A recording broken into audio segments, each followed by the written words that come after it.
morning, students. After the formation of cardiac loop, that is bulboventricular loop, in the same sequence, our next short note will be sinus venosus. And remember, it will be the same sequence. After that cardiac loop, bulboventricular loop, the sinus venosus will develop. But this sinus venosus can be asked as an independent topic. So therefore, let us write down this title, sinus venosus. It is often asked as development of sinus venosus or simple sinus venosus. This will develop after 4th week. Now here, in the first point, we will discuss about the entire definition of sinus venosus, including its communications, what channels are opening inside.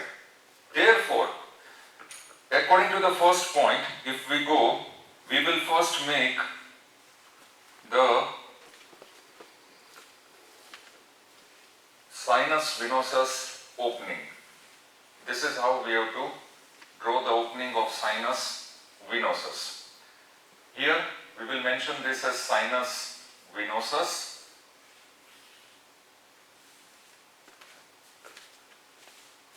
This is ventral, this is dorsal. On the ventral wall, here where my hand is there, we have to show that it will open in the primitive atrium. So therefore, here we need to show the entire primitive atrium. So this will be primitive atrium. Please note down, this is a sagittal section, not sagittal exactly, but it is a transverse section. We are looking from superior view. From superior view, transverse section we are looking. This is the primitive atrium. Dorsal to primitive atrium will be sinus venosus opening. So sinus venosus right now will be located posterior dorsal or posterior superior to the primitive atrium. Second point, this sinus venosus will have dorsal wall, ventral wall. Third point, this sinus venosus will have the two right and left ends where my hands are there. Next point, ventral wall sinus venosus will open into primitive atrium. This is the opening. Therefore, this opening will be known as sinoatrial orifice. So here we have to write here sinoatrial orifice. Sinoatrial orifice. This is a common opening, sinoatrial orifice. Introduction of this new terminology.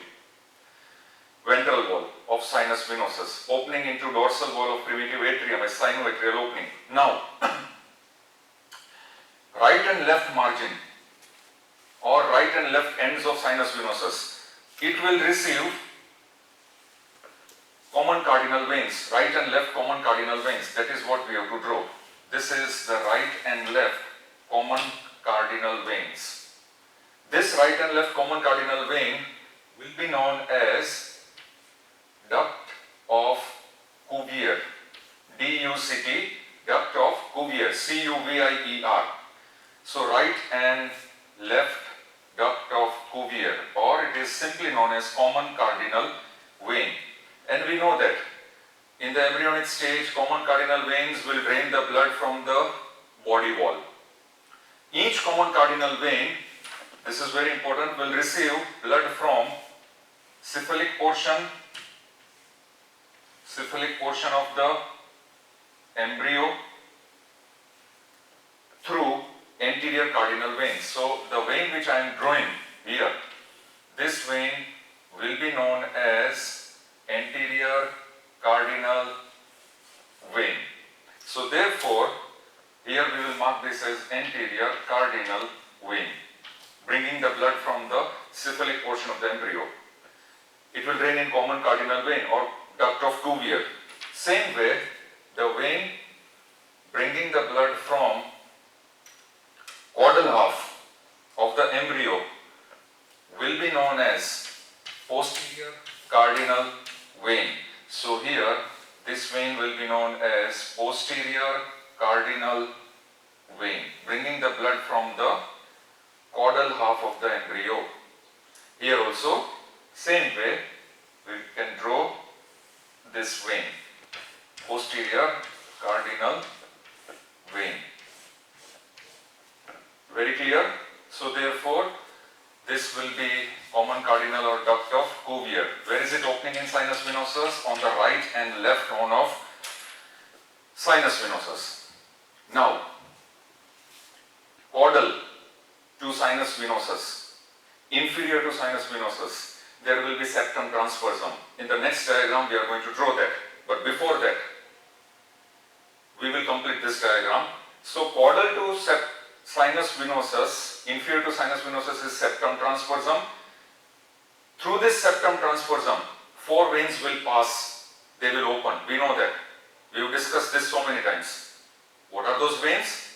Right and left umbilical veins, right and left vitelline veins. Their openings we have to show here. So where will we show their openings? We will show their openings here in the floor of sinus venosus. So in the floor of sinus venosus, we show the openings 1, 2. The medial 2 will be known as vitelline and the lateral 2 will be known as umbilical. So if I just write inside only, right and left vitelline veins and right and left umbilical veins. Umbilical veins will bring the blood from connecting stalk, placenta, and vitelline veins will bring the blood from yolk sac. This is our first point. Now if you can shift here, if you are able to see second point of sinus venosus, development of sinus venosus. Here, in second point, there will be sinoatrial fold. This will develop. Development of sinoatrial fold. So therefore, now for the development of sinoatrial fold, we will shift the entire diagram on this side of the board. So therefore, once again, we will draw, this will be the sinus venosus, and we draw the entire sinus venosus in such a way that this is how we show the opening of sinoatrial orifice, and here we show the opening of sinoatrial orifice. What has happened here is that if I use different color, I can show that this is the development of sinoatrial fold. It will develop from the left side. So from the left side, there will be development of sinoatrial fold. Very important. Because of that, now this is our sinus venosus, this is our primitive atrium, and this opening is known as sinoatrial orifice. So because of development of left side sinoatrial fold, the opening has narrowed down, then it has migrated to the right side. So the entire sinoatrial orifice will migrate on the right side of sinus venosus and it will open on the right side of the primitive atrium. It will open on the right side of primitive atrium. To complete this diagram, here we can show the duct of Cuvier and we can show the posterior as well as anterior cardinal veins on both the sides. We can show here also, on this side also we can show. This will be duct of Cuvier and we can show the anterior as well as posterior cardinal veins. Inside also we can show in the floor the right and left vitelline veins and the right and left umbilical veins. So vitelline and umbilical. Now because of this development of left side sinoatrial fold, the opening has narrowed down, it has shifted to the right side, and in the right side, in the sinoatrial orifice, there will be development of two endothelial valves, VAL, VES. So those endothelial valves will be present on the right margin, here I am showing, and left margin.